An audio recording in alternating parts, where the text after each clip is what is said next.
Hi guys, welcome back. Today I'll show you how to trick the Roomba for black carpet.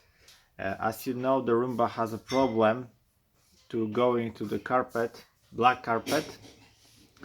As you see, my Roomba going very well on black carpet.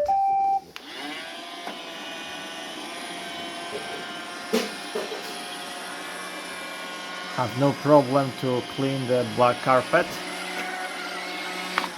because the trick is for the sensors.